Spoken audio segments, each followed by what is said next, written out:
A very good evening to all my dear students of classes 3rd to 5th.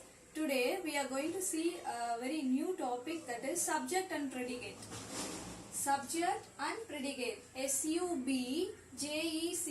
Subject and predicate. P-R-E-D-I-C-A-T-E. Subject and predicate. So subject is a noun or pronoun. Noun and pronoun can be a subject. Noun and pronoun can be a subject. Subject is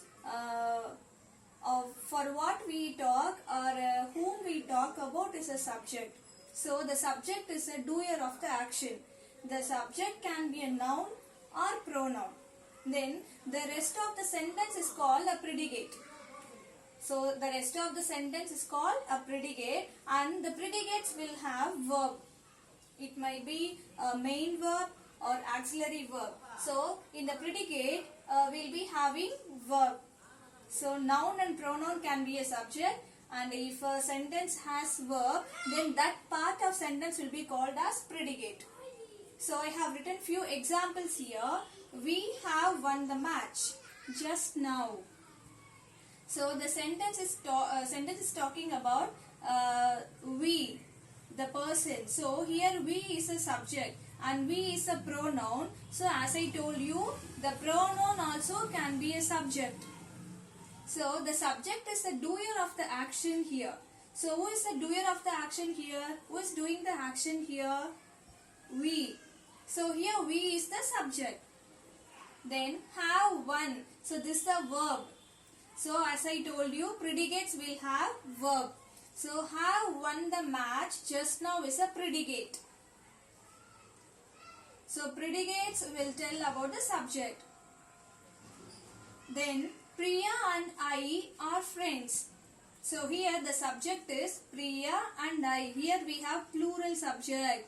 So Priya is a noun and I is a pronoun. And we have two subjects here, Priya and I. So both the nouns will be coming under subject only. Then are is a helping verb. So our friends is a predicate. So the rest of the sentence is called predicate. Here have won the match just now is a predicate. Our friends is a predicate. And Rama is good at singing. So the sentence is talking about Rama. So Rama is a noun. So it comes under subject. And is a helping verb.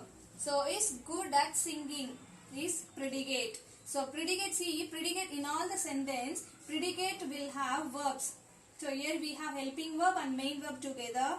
Then here we have helping verb, and again in the third sentence we have helping verb. So predicates will have verbs. It might be helping verbs or main verbs. And the subject can be a noun or pronoun. Then if we have singular subject or plural subjects, whatever it might be, we must consider it as a subject only.